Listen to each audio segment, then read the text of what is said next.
Hi Aries, welcome to your general tarot tune-in. If you're new here, welcome to my channel. This is Tarot with Netta. This is for Sun, Moon, Rising, Venus, and North Node in the sign of Aries. As always, take what resonates, leave what doesn't.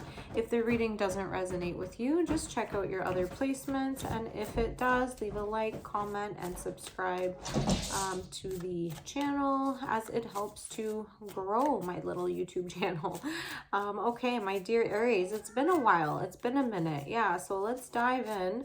I'm going to pull one card from the Moonology Oracle cards just to ground your reading. Then we'll go into your current challenge position, what's coming towards you, and your advice. And then we'll close off with one card from the Yogic Path Oracle deck. So I'm feeling a little bit lunar and yogic for the next set of readings. Let's see what's going on, Aries. The energy is gaining momentum. Waxing moon. Yeah, this is very fitting for you, Aries. You could be getting kind of like hyped up, energized, excited about something, as you tend to do. You know, you're like that friend, that hype person that inspires people, motivates your friends or your family, maybe even in the workplace or romantic partnerships, like the life of the party. Yeah, so whatever you're getting excited about, it's like, yeah, it's gaining momentum essentially. Like it's coming to a climax. Okay, let's see, what do we have in your challenge position, what's coming towards you, and your advice. So I'm gonna pull out your entire tarot spread just to get the full picture here. Sorry, my throat. It's springtime, so I've got those allergies. Okay, your current challenge position. You've got the Death card, the Empress, and the Eight of Cups. You could be dealing with like the literal death or passing of a mother figure, or it could be a breakup with someone who you consider like the mother to your children. Something that you considered very emotionally fulfilling, and having to walk away from it because this ending with the Death here, it's out of your hands. You could even be dealing with maybe like a miscarriage, the loss of a child. You know, the Empress is the mother, that receptive Queen of Queens, you know, when you're in that divine feminine energy, able to receive the blessings of the universe, you know. But with the Death here, there's like a big need to transform and let go. It's not always a very pleasant card or situation, but it's inevitable. It's a part of life. It's a part of the cycles of life. Yeah, this is in your challenge where you're being forced to walk away from something. Maybe you're having a hard time doing it because, yeah, that's a part of the human condition, just wanting to hold on to the things that we desire, the things that we're planning for. And with that transformation, that Pluto energy, the Death energy, it can be very jarring and unpleasant. You know, it can put us in our feelings, you know, those kind of less desirable emotions that come up, like grief, loss, sadness. So there might be some of that going on in the challenge position where you almost like you don't want to look at the loss. Like you just want to kind of be in denial over it, or you want to numb yourself. Yeah, just be mindful not to like overindulge. What's coming towards you? Yeah, this situation, something is gaining momentum. I'm leaning more towards that, like this is like a pregnancy, you know. It could be a loss of a pregnancy. What's coming towards you? You've got the Empress, the Temperance, the Sun, and the Ten of Swords. So you could be dealing with a Sagittarius or a Leo, another fire sign here with the Temperance and the Sun. The Ten of Swords, this is like you're being let down by this fire energy, you know, somebody who's like the similar type of like element as you are.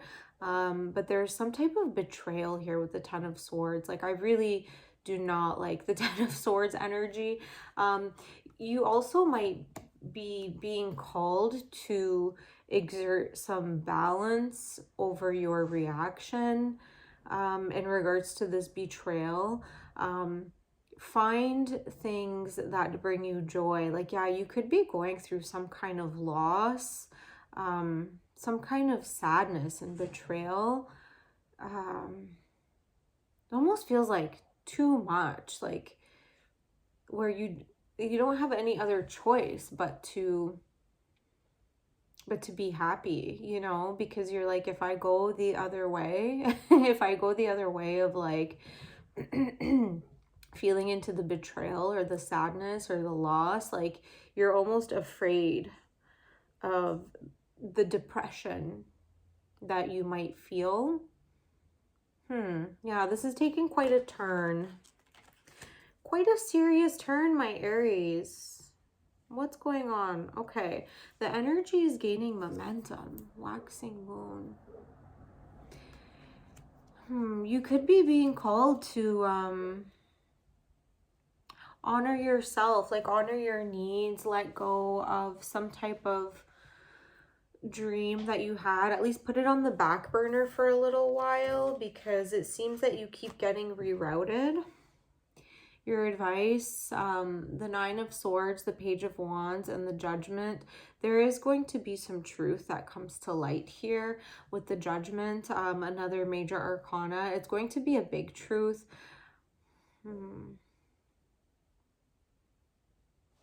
Yeah, you're having a lot of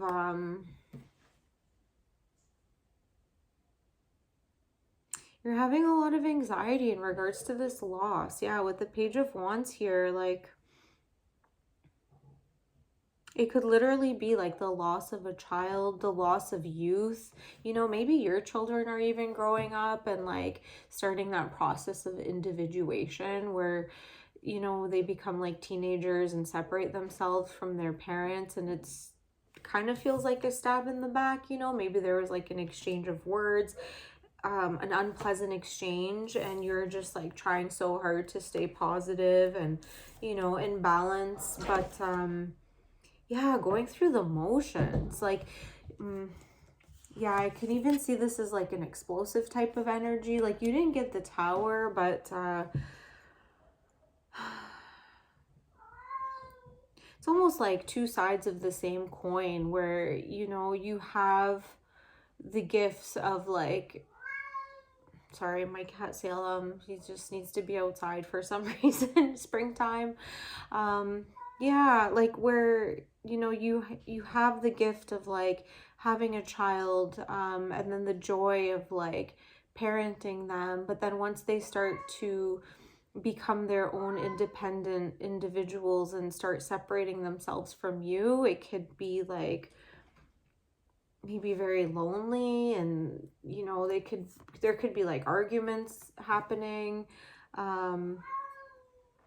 some truth being told, like some things that maybe they've been holding back and they're like saying it, and it's causing some type of anxiety.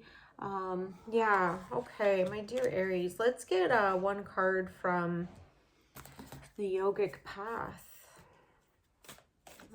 Okay.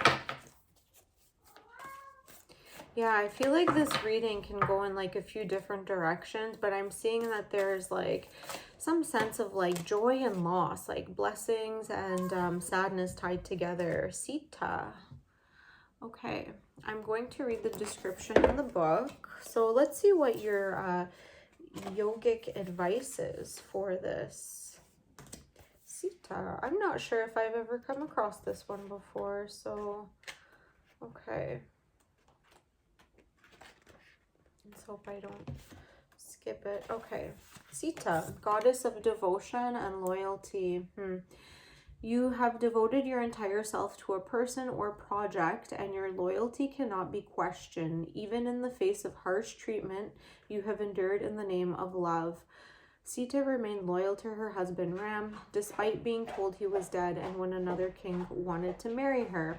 When her husband returned, he did not believe her fidelity. She said, "If I'm telling the truth, I will jump into this fire and will not be burned."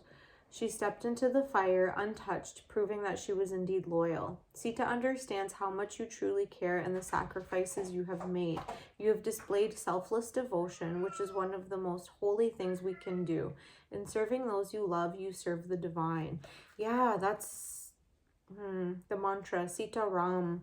That's exactly the vibe I was getting. It's like some type of like undying devotion and love, like it's not romantic love. It's like the love of like that unconditional love you feel for like a child, or you know, where you're just like willing to go through the fire, you know, to prove your devotion, even if you're feeling like, oh, like this kid is like stabbing me in the back, like saying really hurtful things, like causing me like sleepless nights, like anxiety, but you're just remaining positive and, you know, accepting the fact that this is a part of the cycle of parenthood and, you know, the current loss that you might be feeling as a parent, you know, having to kind of like separate yourself from your child in order to let them become